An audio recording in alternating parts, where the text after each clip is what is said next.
Os que ficam, vamos ao texto sagrado. Abramos as nossas Bíblias no Evangelho segundo o profeta Daniel.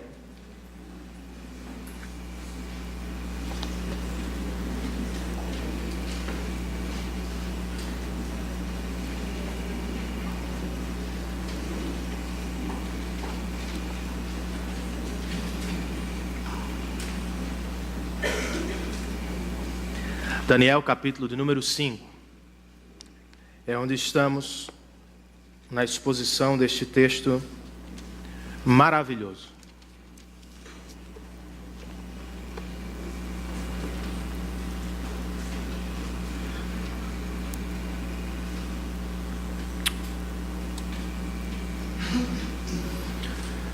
Sofia está fazendo vôlei na escola. E o treinamento para a idade dela consiste basicamente na repetição dos fundamentos do esporte. E ela tem se saído bem.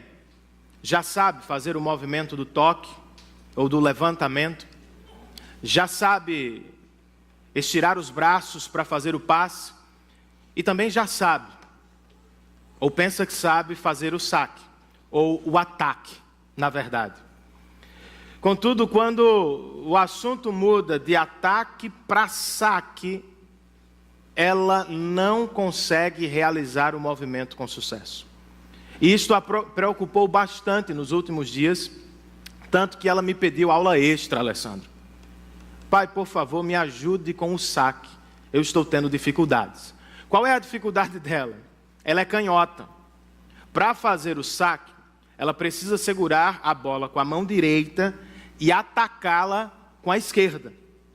Só que ela não consegue esperar o momento certo. Antes que a mão esquerda chegue, ela joga a bola rapidamente para o alto. Então, ao jogar a bola com a direita, ela erra com a esquerda. Ela tentou e depois chegou à conclusão: pai, eu acho que a minha mão é incontrolável. Ela não me obedece por nada. Embora é engraçado, irmãos, o fato curioso, a mão de Sofia não é a única incontrolável.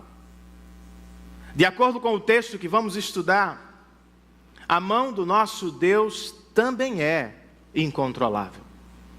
Não quero dizer com isso que ela lhe é incontrolável. De acordo com o texto, ela é incontrolável diante dos homens. Ninguém pode detê-la. Ninguém pode pará-la. Vez por outra, por menos atual que seja a mensagem, ela surge do nada para julgar e condenar os pecadores. É basicamente o que acontece aqui. A mão incontrolável do Senhor surge para julgar o último rei do império da Babilônia.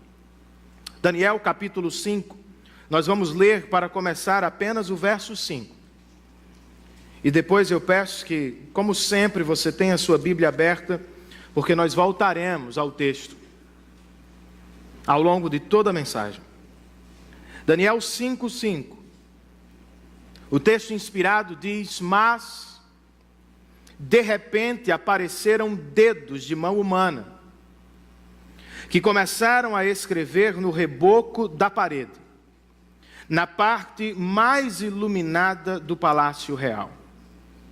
O rei observou a mão enquanto ela escrevia. Vamos orar outra vez? Senhor, muito obrigado por tudo o que já fizemos ao longo deste culto. Cantamos sobre o teu belo caráter, exaltamos a beleza inigualável do teu ser. Relembramos através das canções o teu precioso Evangelho. Deixamos diante de ti as nossas ofertas e os nossos dízimos. E pedimos que o Senhor os use da melhor maneira possível. Mas agora, Senhor, nos aproximamos da tua palavra, o ponto mais alto e mais importante do culto cristão. Quando nos sentamos e nos calamos para ouvir a tua voz. Espírito Santo de Deus, tenha misericórdia de mim. Assiste-me enquanto prego a tua palavra, e assiste o teu povo, enquanto mesmo escuta a tua palavra. Que pelo poder da tua palavra e ação invisível do teu Espírito, ó Senhor, ao término deste culto não sejamos mais os mesmos, mas que tenhamos crescido na semelhança com Cristo Jesus. É no nome dele, por amor a ele e para a glória dele que nós oramos. Amém e amém.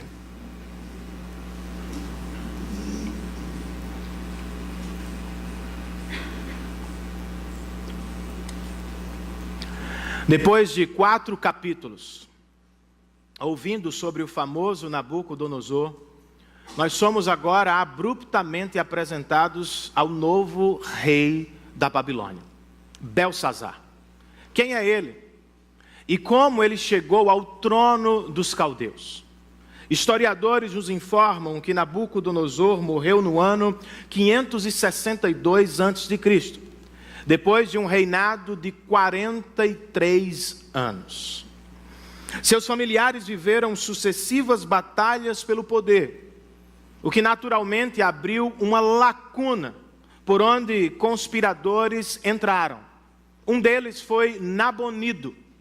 Nabonido foi o último rei do império da Babilônia. Contudo, ele jamais reinou o império de frente, por um problema religioso. Ele era devoto de outro santo, de outro Deus. Ele preferiu se retirar para um palácio distante, deixando no trono seu filho, Belsazar. Belsazar é o rei executivo, é o rei na prática. Contudo, não foi o mais sábio dos reis da Babilônia. Diferentemente de Nabucodonosor, Belsazar jamais se prostrou em arrependimento diante do Senhor. E é precisamente por isso que a mão do Senhor surge incontrolável para julgá-lo na última noite do império. O capítulo 5, então, forma o outro lado de uma mesma moeda, irmãos. Ao longo do 4, nós assistimos um rei orgulhoso e arrogante, que se humilha, e que por isso é poupado. Aqui no 5, nós temos um rei igualmente arrogante. Mas ao contrário de Nabucodonosor, Belsazar jamais se humilhou diante do Senhor. Deus pode, portanto, perdoar um rei arrogante que se humilha. Mas ele também pode julgar e condenar um pecador arrogante que não se prostra em arrependimento diante dele. Com isso, o texto nos coloca diante de uma verdade pesada, mas extremamente necessária. O Evangelho nos apresenta, sim, a graça maravilhosa do nosso Deus, mas ele também tem um lado pesado. Deus julgará os pecadores. A pergunta que precisamos fazer é: como responderemos? Qual será a nossa resposta diante desta verdade pesada das Escrituras? A partir do exemplo de Belsazar, irmãos, o profeta Daniel nos coloca diante de 3 respostas. Respostas estas que devem habitar os nossos lábios, mas também os nossos corações. E elas estão listadas na 2ª página do nosso boletim hoje, de maneira ligeiramente diferente. Mas ainda assim constam no boletim informativo.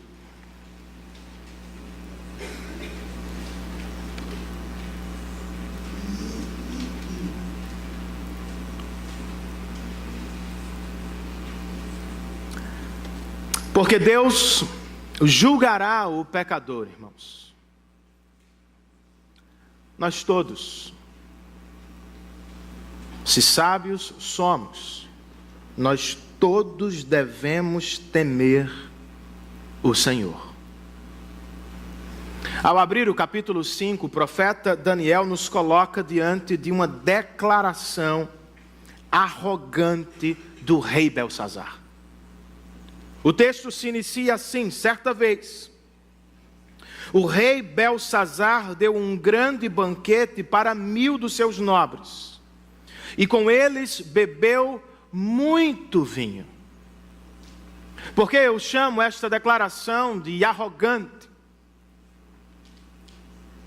Porque nós estamos literalmente, lendo o capítulo 5, nós estamos literalmente na última noite do império da Babilônia. Do lado de fora da cidade, milhares de soldados persas e medos se acham prontos para invadir e tomar o reino. Do lado de dentro, o rei Belsazar está dando uma festa, como se nada estivesse acontecendo. É uma clara declaração de arrogância, uma manifestação de poder. Explicando o momento do rei da Babilônia, Dale Davis escreve: aparentemente Belsazar se sentia muito seguro.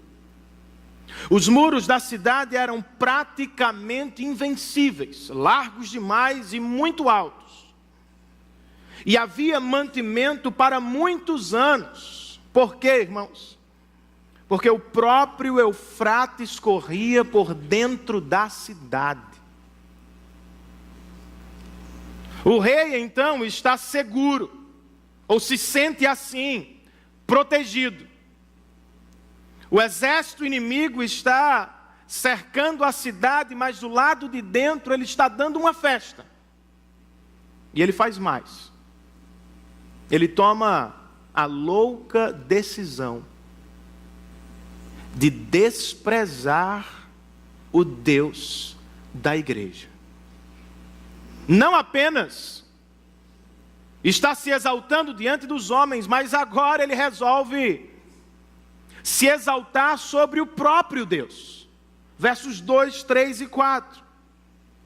Enquanto Belsazar bebia vinho, deu ordens para trazerem as taças de ouro e de prata que o seu predecessor, Nabucodonosor, tinha tomado do templo de Jerusalém, para que o rei e os seus nobres, as suas mulheres e as suas concubinas bebessem nessas taças.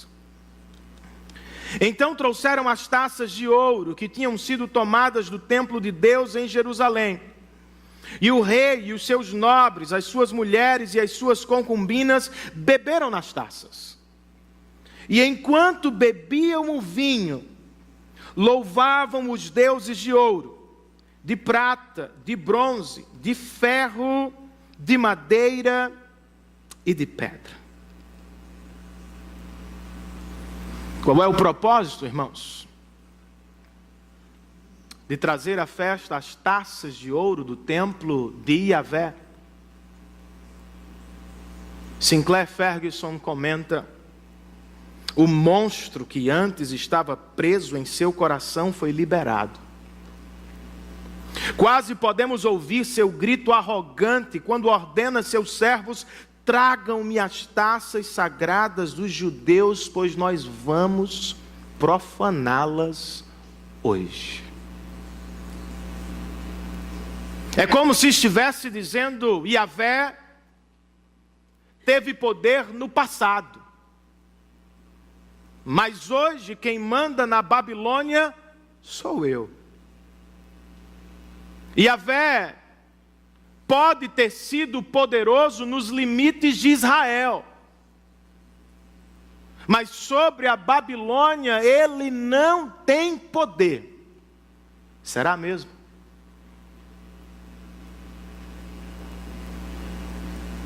Verso 5 e depois o 6. De repente, apareceram dedos de mão humana que começaram a escrever no reboco da parede, na parte mais iluminada do palácio real.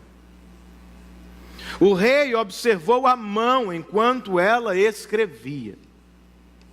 Seu rosto ficou pálido. E ele ficou tão assustado que os seus joelhos batiam um no outro. E as suas pernas vacilaram. Consegue imaginar a cena? É um filme de terror isso aqui, irmãos.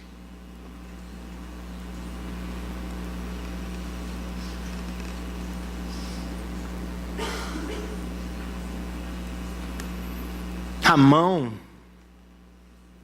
acaba com a festa e leva o rei imediatamente à sobriedade outra vez. Seu semblante muda, seus joelhos batem um no outro, sua perna ou suas pernas começam a vacilar. Um comentarista bíblico nos diz que o texto original é muito mais realista, fazendo uma tradução literal do verso 6. Jan Duguid escreve: seu corpo se tornou de repente incontrolável, o que provavelmente significa que logo o trono se apresentou molhado e sujo. Deu zebra. E agora, o que o rei vai fazer? Qual será o escape dele?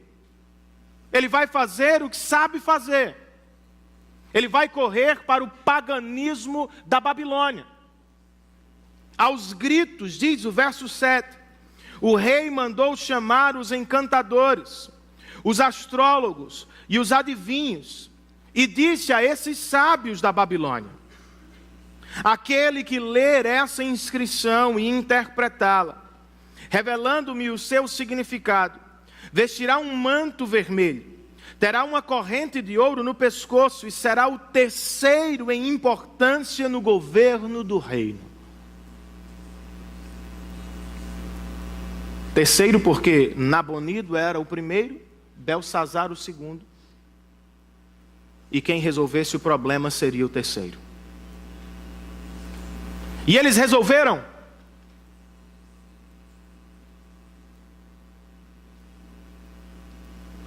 Como sempre acontece ao longo do livro, eles nada puderam fazer. Todos os sábios do rei vieram, verso 8.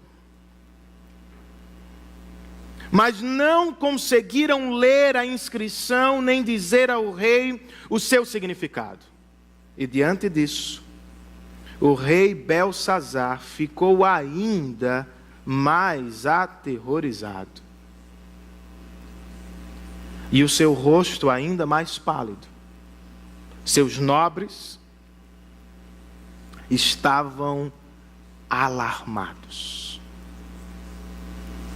O palácio da Babilônia está outra vez perturbado. O rei aterrorizado. Os sábios se mostram incapazes. Os nobres estão alarmados diante da mão incontrolável do Senhor. E você?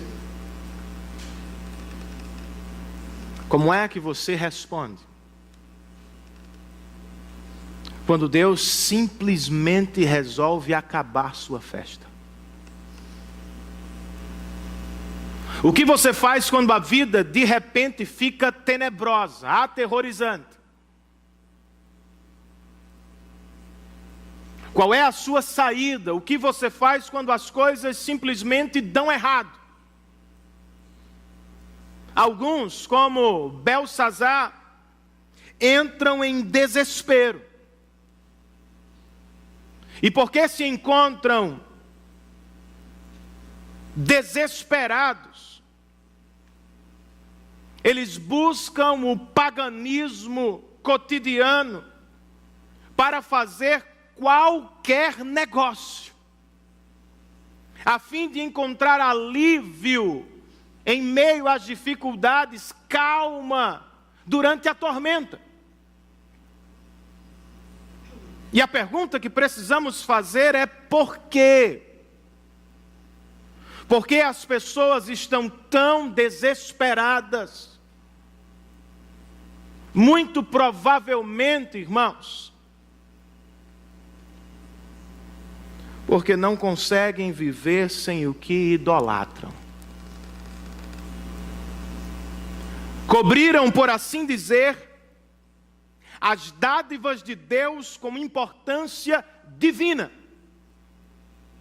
E agora não conseguem viver sem elas.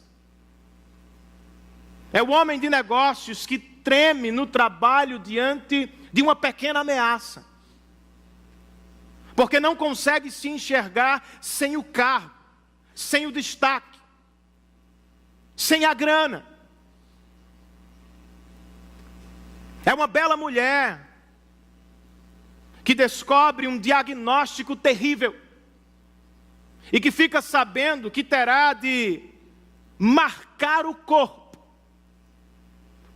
este que ela idolatrava. É o jovem que persegue uma ex-namorada com ira para fazer vingança, porque fez dela o maior ídolo do seu coração. As pessoas estão em um beco sem saída. Fizeram de dádivas deuses.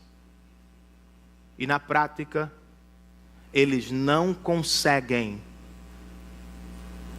salvar ou realizar. Como os sábios da Babilônia, os falsos deuses não podem acalmar os temores, não podem realizar os anseios, não podem nos proteger diante das dificuldades. Há alguma alternativa, Renan? Claro que há. Se os deuses de ouro, de prata, de bronze, de madeira e de pedra nada podem fazer pelo rei Belsazar, o Deus de Israel, que foi profanado no palácio, este Deus pode salvar seu povo, até mesmo quando este se encontra em uma fornalha ardente. Qual é a ligação, irmãos? Qual é o paralelo que precisamos fazer? Se deuses pagãos e modernos nada podem fazer para realizar os nossos corações, Jesus Cristo tudo fez para nos salvar diante do Pai e para nos levar à plena satisfação no Senhor. Qual é a dificuldade? Para nos abençoar com plena satisfação, por vezes o Senhor permite perdas, dificuldades e tribulações, para nos fazer olhar para o alto, irmãos, a fim de encontrar nele a nossa maior alegria, com o propósito de nos ajudar. Por vezes ele sai quebrando falsos deuses, ídolos de pedra, ídolos que habitam os nossos corações e sobre os quais depositamos a nossa alegria. Por que você acha que estamos em crise? Não é apenas culpa deste ou daquele partido, irmãos. Há um Altíssimo que domina sobre os reinos dos homens. Por que você acha que de repente a vida se torna difícil para o cristão? Será que é porque Deus não nos ama? Muito pelo contrário. Ele nos ama tanto que está no processo de quebrar os falsos deuses da nossa Babilônia, a fim de colocar os nossos olhos no único e verdadeiro Deus que pode realizar o nosso coração. Somente diante dele nos prostramos. e a Ele tememos para a glória de Cristo Jesus. Porque Deus julgará o pecador, irmãos. Nós devemos temer o Senhor. Segunda resposta oferecida por Daniel a partir deste encontro fatídico com Beltsazar.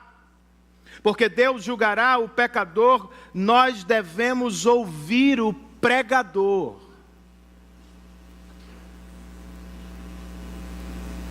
A mão que escreve na parede do palácio é um intruso perturbador. Contudo, ela não é o único. A mãe do rei, que provavelmente também não foi convidada para a festa, de repente aparece no salão do banquete. Ela também é um intruso que traz boas notícias. Verso de número 10. Tendo a rainha, nota de rodapé da NVI, ou rainha mãe, ouvido os gritos do rei e dos seus nobres, entrou na sala do banquete e disse: ó rei, vive para sempre, não fiques assustado nem tão pálido. Porque ele não deve ficar mais assustado? Qual é a boa notícia que a rainha mãe traz a Beltsazar? A boa notícia se chama Daniel. Pelo menos inicialmente. É o que ela nos diz nos versos 11 e 12. Existe um homem em teu reino que possui o espírito dos santos deuses. Na época do teu predecessor, verificou-se que ele era um iluminado e tinha inteligência e sabedoria como a dos deuses. O rei Nabucodonosor, teu predecessor, o nomeou chefe dos magos, dos encantadores, dos astrólogos e dos adivinhos. Verificou-se que esse homem, Daniel, a quem o rei dera o nome de Beltesazar, tinha inteligência extraordinária e também a capacidade de interpretar sonhos e resolver enigmas e mistérios. Manda chamar Daniel, e ele te dará o significado da escrita. Antes de receber o novo intruso da festa de Beltsazar, 2 detalhes interessantes. Daniel, a esta altura, está provavelmente encostado. Quem sabe por sua idade, já era um velho a essa altura. Ou talvez, simplesmente por preferência do novo rei.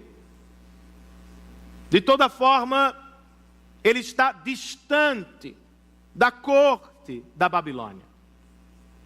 Contudo, mesmo não ocupando mais os lugares proeminentes do reino, sua reputação continua intacta, irmãos.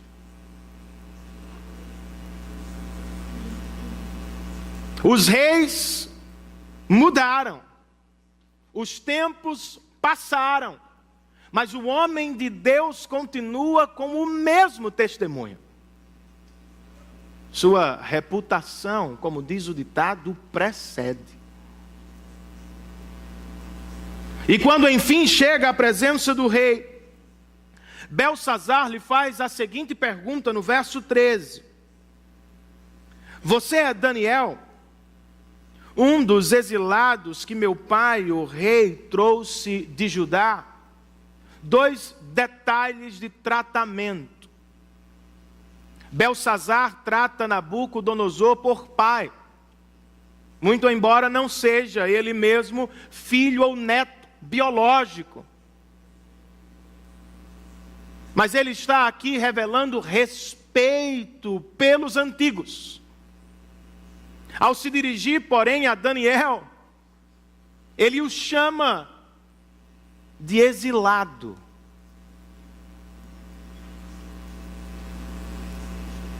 Daniel também tem uma larga contribuição com o império da Babilônia.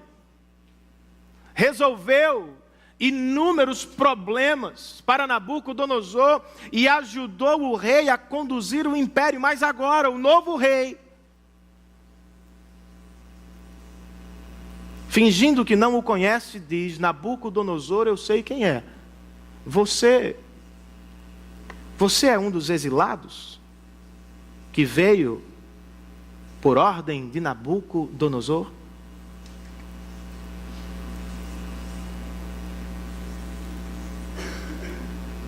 No entanto, irmãos, para a surpresa do rei que desonrou o Deus de Israel, o desprezado e velho profeta é o único que pode interpretar a inscrição na parede do palácio. Pode ter sido desprezado, pode ter sido escanteado, o profeta pode ter sido esquecido, mas agora ele será extremamente útil para um momento de perturbação. E o rei sabe disso. É um hábil político. E por isso lhe faz uma oferta irrecusável. Verso 16. Mas eu soube, embora você seja um exilado, eu soube que você é capaz de dar interpretações e de resolver mistérios. Se puder ler essa inscrição e dizer-me o que significa, você será vestido com um manto vermelho e terá uma corrente de ouro no pescoço, e será o terceiro em importância no governo do reino. Eu disse oferta irrecusável. Para os que fizeram do poder e das riquezas seus deuses, sim. Mas não para Daniel. Daniel é um profeta do Senhor. Não está à venda, nem vai comercializar as bênçãos. Olha o que ele responde, irmãos, no verso 17. Podes guardar os teus presentes para ti mesmo e dar as tuas recompensas a algum outro. No entanto, lerei a inscrição para o rei e lhe direi o seu significado. O profeta não está à venda. O Senhor, suas dádivas, também não estão. Eis uma lição que precisamos aprender e relembrar, irmãos. As dádivas do Senhor não podem ser compradas. Algumas pessoas insistem em viver como Belsazar. Vivem como se fosse possível comprar Deus, comprando programas, pregadores e outras coisas mais. Aos que procedem assim eu digo: cuidado para não cair no erro de Simão o mago, que também tentou comprar as bênçãos do Senhor. Percebendo o coração do mago, o apóstolo Pedro lhe disse: pereça com você o seu dinheiro. Você pensa que pode comprar o dom de Deus? O Senhor não está aberto para negócios, irmãos. Suas dádivas não estão na promoção. Ele não é uma máquina de refrigerante onde você coloca R$2 e recebe uma latinha. Ele não é manipulado por nossas ofertas ou nossa religião. Ele jamais vai ceder aos nossos caprichos pessoais. Ele não vende, comercializa bênçãos por graça. E para a glória do seu próprio nome, Ele as distribui generosamente com seu povo. Mas talvez você me diga, Renan, e os pregadores que parecem estar à venda? É verdade. Muitos pregam o que as pessoas querem ouvir por interesses pessoais. E outros estabelecem um preço para dar ou comercializar as bênçãos do Senhor. Compre esse objeto. Seja você um mantenedor. Leia esta Bíblia. Adquira este livro. Envie ou faça a sua oferta de sacrifício e os céus se abrirão. Como eu gostaria que estes pregadores fizessem a leitura do que Paulo escreveu aos Tessalonicenses.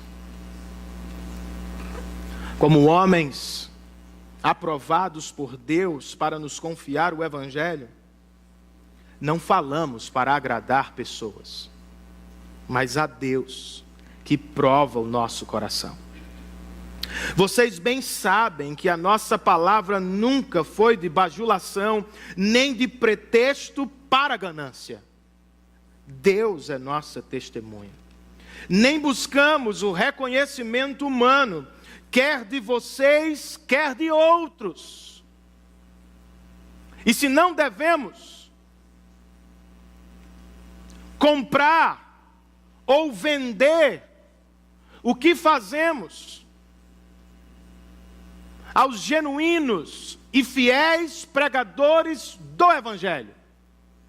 O mesmo apóstolo nos ensina quando escreve aos Coríntios: se entre vocês semeamos coisas espirituais, seria demais colhermos de vocês coisas materiais.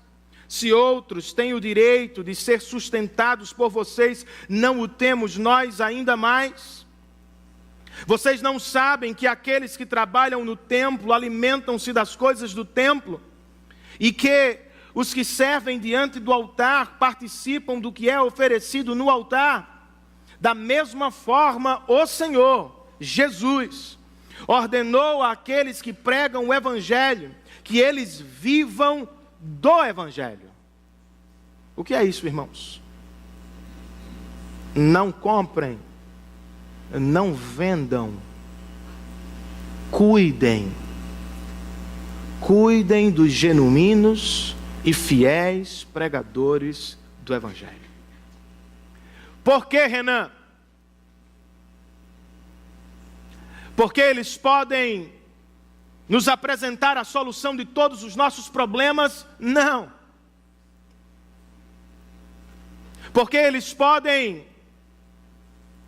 comercializar as bênçãos que queremos do Senhor? Também não. Então, por que devemos cuidar dos pregadores do Evangelho, irmãos? Porque se são fiéis, eles nos apontarão para o único que pode resolver os nossos mais terríveis pesadelos. Daniel não é a solução do problema de Belsazar. Ele aponta para aquele que pode resolver as perturbações do palácio.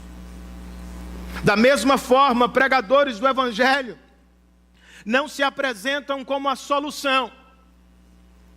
Eles apresentam a solução ao nos pregar o Evangelho. Eles não se aproveitam da oportunidade para roubar pessoas perturbadas. Eles aproveitam cada e toda oportunidade para apontar as pessoas perturbadas na direção do Salvador, que acalma a alma para sempre. O Salvador, que como Daniel também foi desprezado. O Salvador, que como Daniel foi extremamente necessário na história da redenção. O apóstolo Paulo escreve: os judeus pedem sinais miraculosos e os gregos procuram sabedoria. Nós, porém, pregamos a Cristo crucificado, o qual de fato é escândalo para os judeus e loucura para os gentios. Para os judeus, a cruz era símbolo de condenação, irmãos. E por isso desprezaram Jesus Cristo. Para os gregos, a cruz era sinônimo de pobreza intelectual. E por isso também desprezaram o Senhor. Mas para os que foram chamados, escreve o apóstolo, tanto judeus como gregos, Cristo é o poder e a sabedoria de Deus. Ele pode ter sido desprezado, mas este é o Salvador que pregamos. Pode ter sido humilhado, mas só Ele pode resolver os nossos maiores problemas, ou o nosso maior problema diante de Deus: pecado. Como é, irmãos, que um Deus santo e perfeitamente justo pode perdoar homens e mulheres pecadores sem comprometer o próprio caráter? Já se fez essa pergunta? Ele não pode fingir que não viu o que fez. Ele não pode simplesmente varrer para debaixo do tapete o que você fez. Ele não pode simplesmente nos declarar perdoados. É necessário algo poderoso e muito sábio para equacionar este problema, irmãos. Os gregos não entenderam, os judeus não entenderam. Paulo diz: em Cristo, Deus se fez homem. E de maneira sábia, representando os homens, se apresentou diante de Deus. Como Deus carregava um sacrifício perfeito, como homem, legalmente era o nosso representante, de modo que na cruz, o rejeitado pregador Jesus aplacou, satisfez a justiça divina e ao mesmo tempo derramou sobre homens e mulheres pecadores graça e misericórdia.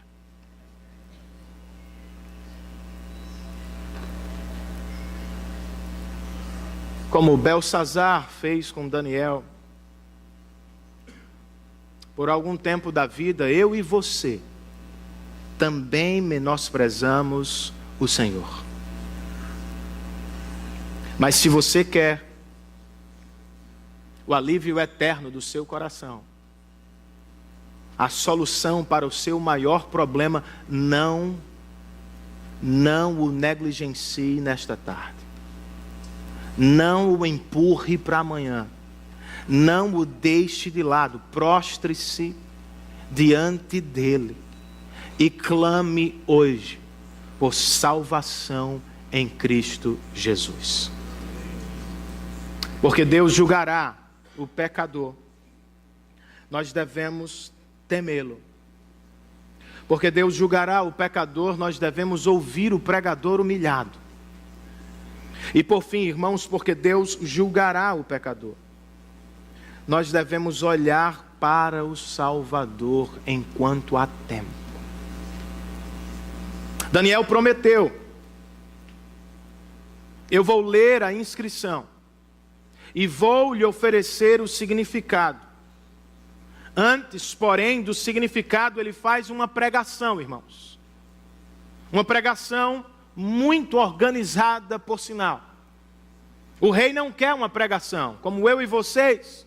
Ele é imediatista, ele quer apenas a solução para o problema. Daniel, contudo, não está comprometido com o bem-estar terreno e passageiro do rei. Ele quer contribuir, se pode, com o bem-estar eterno do rei e de todos os que vão ler a passagem. Por isso ele oferta ao rei um sermão que tem começo, meio e fim. Ele começa com uma ilustração da história. Verso de número 18. Ó rei, palavras de Daniel a Belsazar. Foi a Nabucodonosor, teu predecessor, que o Deus Altíssimo deu soberania, grandeza, glória e majestade. Devido à alta posição que Deus lhe concedeu, homens de todas as nações, povos e línguas tremiam diante dele e o temiam. A quem o rei queria matar, matava. A quem o rei queria poupar, poupava. A quem queria promover, promovia. E a quem queria humilhar, humilhava. No entanto, verso 20, quando seu coração se tornou arrogante e endurecido por causa do orgulho, ele foi deposto de seu trono real e despojado da sua glória. Foi expulso do meio dos homens e sua mente ficou como a de um animal. Passou a viver como os jumentos selvagens e a comer capim como os bois. E o seu corpo se molhava com o orvalho do céu, até reconhecer que o Altíssimo domina sobre os reinos dos homens e coloca no poder a quem ele quer. Ilustração do passado recente. Do ontem, o profeta se volta para o hoje. Do passado, ele se dirige ao presente. E ao rei Belsazar ele diz, mas tu, verso 22, Belsazar, seu sucessor, não te humilhaste, embora soubesses de tudo isso. Ao contrário, te exaltaste acima do Senhor dos céus. Mandaste trazer as taças do templo do Senhor, para que nelas bebessem tu, os teus nobres, as tuas mulheres e as tuas concubinas. Louvaste os deuses de prata, de ouro, de bronze, de ferro, de madeira e de pedra. Deuses que não podem ver, nem ouvir, nem entender.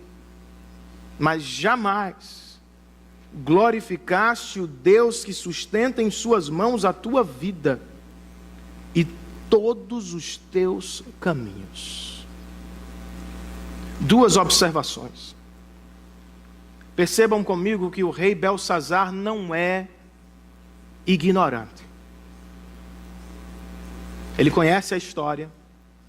Ele sabe o que Deus fez com Nabucodonosor, mas ele escolhe não aprender com o passado. Ao beber nas taças do templo de Jerusalém, ele não estava brincando, irmãos.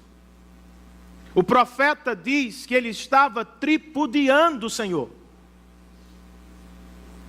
se exaltando sobre os medos e os persas, e exaltando os deuses de prata, ouro, bronze, pedra e madeira, acima do Senhor de Israel. Ele não é ignorante, ele não é inocente. E é por isso que Daniel conclui, verso 24. Foi por isso que Deus enviou a mão que escreveu as palavras da inscrição. Esta é a inscrição que foi feita. Mene, mene, tekel parsim. E este é o significado dessas palavras. Mene, Deus contou os dias do teu reinado e determinou o seu fim. Tekel, foste pesado na balança e achado em falta. Pérez, teu reinado foi dividido e entregue aos medos e aos persas. Usando 3 medidas diferentes e fazendo um pequeno jogo de palavras, irmãos. O profeta declara na face do rei a derrocada do império da Babilônia. E quando se cumpriu a palavra do profeta, 10 anos depois, verso 30. Naquela mesma noite, Belsazar, rei dos babilônios, foi morto. E Dario, o Medo, apoderou-se do reino.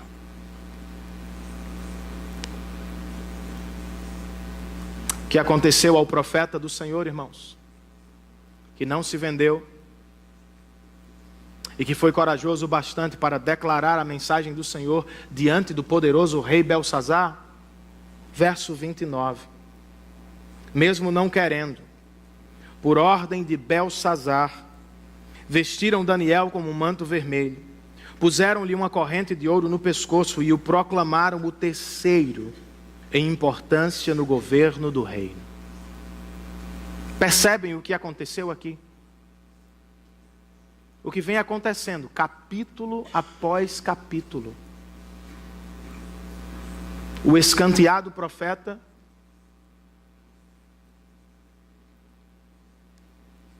foi lembrado. O velho exilado Daniel foi outra vez exaltado a uma posição de importância no reino.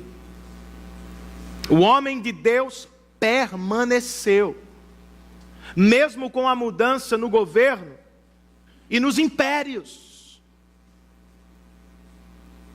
Mas o rei arrogante, irmãos, pereceu, não tendo tempo para se arrepender.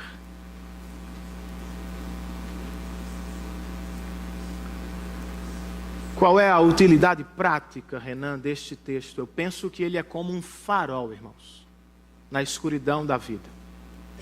Como um sinal que brilha, nos alertando do perigo e tentando chamar a nossa atenção ao caminho da salvação. É como se o texto estivesse gritando hoje: cuidado com a festa, ela certamente acabará. Belsazar, irmãos, estava bebendo às portas, não do paraíso, mas do juízo de Deus que cairia sobre ele. Não é assim que muitos de nós vivemos,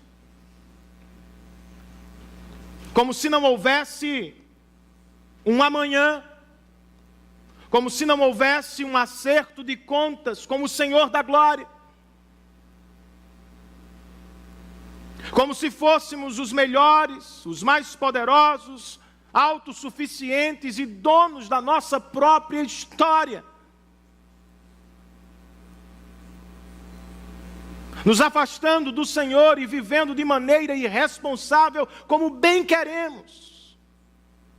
Mas a verdade, irmãos, é que nós estamos pisando, todos os dias, uma fina camada, que a qualquer hora pode ceder. E então estaremos diante dele. Esta mensagem foi inicialmente pregada a Belsazar, mas quando Daniel a escreveu, ele já não pensava mais em Belsazar. Ele pensava nos judeus e ele pensava nos cristãos.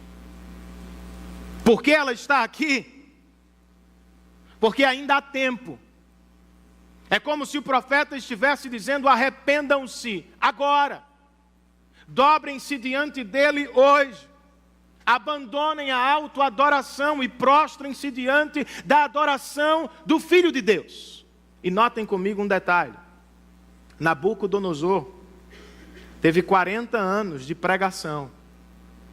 Foi o período que Daniel serviu no palácio com ele. A Belsazar, Deus deu uma noite, uma única pregação. Não podemos precisar quando, irmãos, mas o fato é que a frágil vida que temos, embora muitas vezes em festa, cederá, e então estaremos diante dele. Arrependamo-nos hoje, pois amanhã pode ser tarde demais. O texto também parece estar gritando: cuidado com o conhecimento. Não confie nele, ele pode ser superficial. O rei conhece a história, sabe do que aconteceu a Nabucodonosor, contudo a história de nada lhe valeu. De uma perspectiva coletiva, irmãos, o mundo não precisa apenas de mais educação.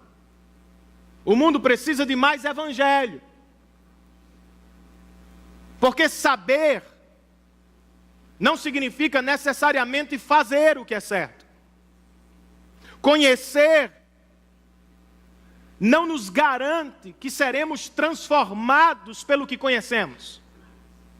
Eu e vocês conhecemos, à luz da história, mentes brilhantes que massacraram milhares. De uma perspectiva individual, irmãos, não nos basta conhecer superficialmente o Evangelho.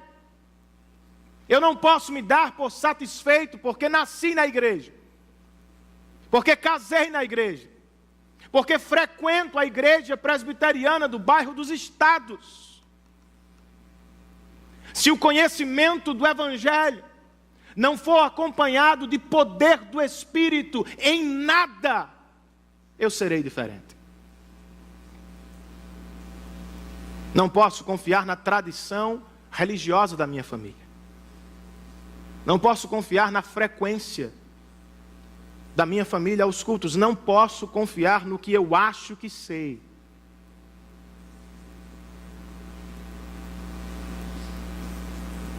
Precisamos não apenas de conhecimento bíblico, nós precisamos de poder do Espírito.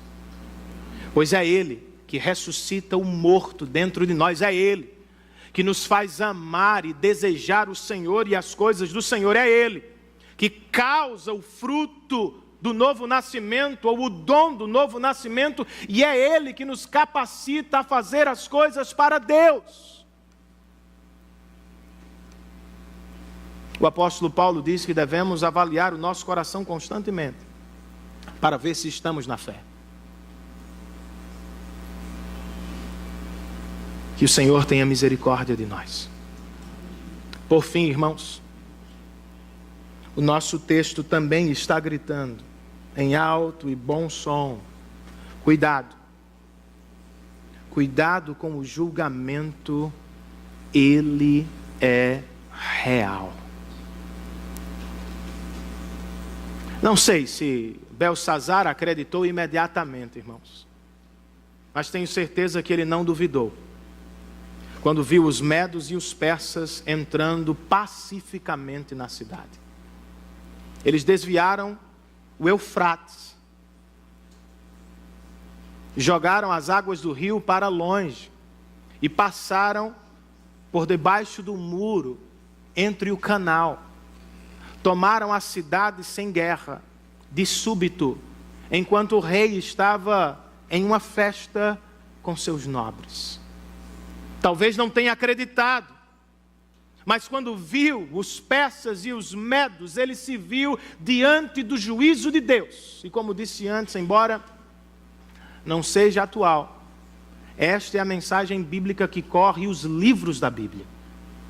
Todos nós, um dia, estaremos diante dele e seremos por ele julgados. A pergunta é: como enfrentaremos o juízo pesado de Deus? E quando o Senhor resolver contar os nossos dias, quando estivermos nós na balança dele, qual será o nosso peso, irmãos? Alguns se sentem como Belsazar, ricos, bons e poderosos. Mas a verdade é que diante de Deus, todos seremos pesados e estaremos em falta. Pois como diz o apóstolo Paulo, todos pecaram e estão, por portanto, destituídos da glória do Senhor. A única saída, a única esperança é o Salvador Jesus Cristo. Por medidas humanas, eu sei, ele pareceu inferior a Belsazar. Menos pesado ou mais leve do que o rei da Babilônia. Nunca teve um palácio. Nunca dirigiu um império humano. Jamais teve dinheiro para dar grandes festas, irmãos. Contudo, quando Jesus foi pesado na cruz do Calvário, o autor de Hebreus diz que ele foi achado perfeito. Perfeito em si mesmo. O Cordeiro de Deus se entregou como um sacrifício substituto, ou substitutivo, irmãos, por nossos mais pesados e carregados pecados. E aos que forem achados em Cristo, ou pesados no Senhor, o próprio Senhor promete um banquete que jamais terá fim. O de Belsazar não durou uma noite sequer. Mas quando João viu, no Apocalipse, o banquete de Jesus, ele ouviu também de um anjo: felizes para sempre os convidados do banquete do casamento do Cordeiro.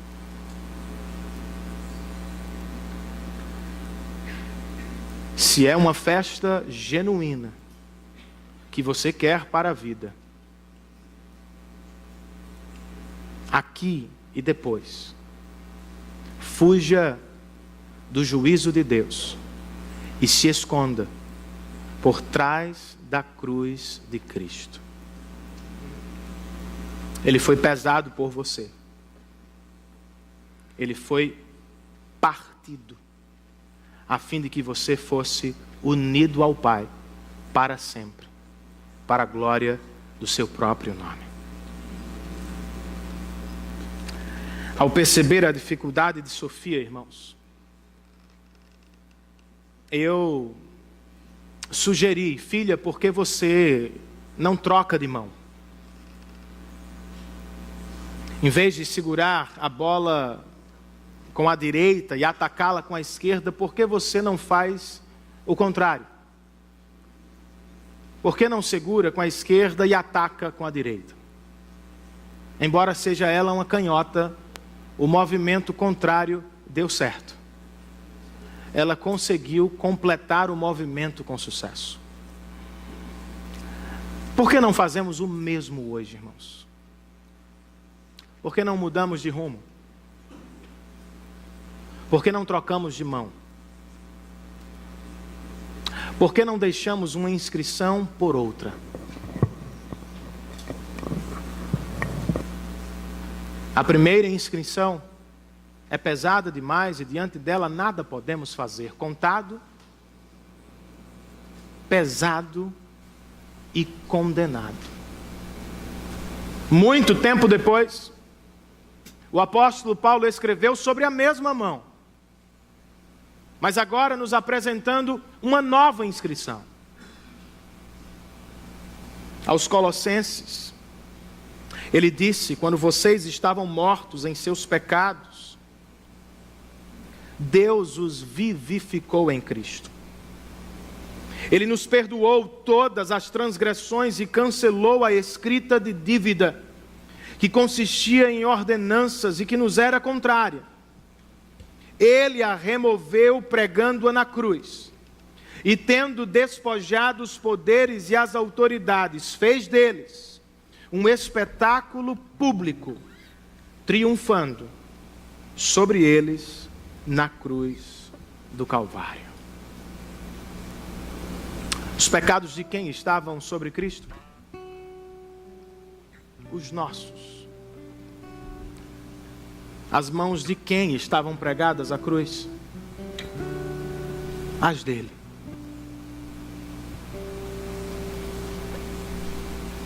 Em vez de nos condenar por nossos pecados, irmãos, o mesmo Deus que apareceu no palácio de Belsazar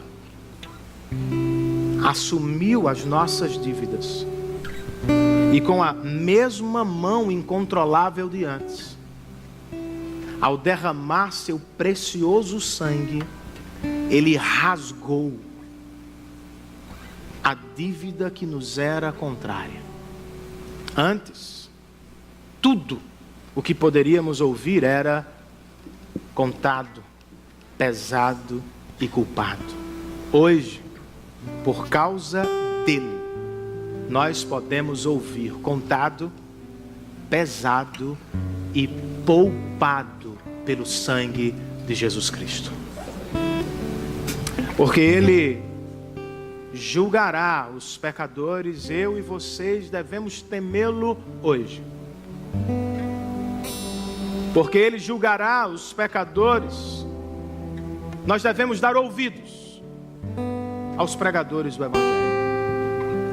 Porque ele julgará todos os pecadores, nós devemos correr para o Salvador e encontrar nele abrigo, proteção e salvação eterna na presença de Deus.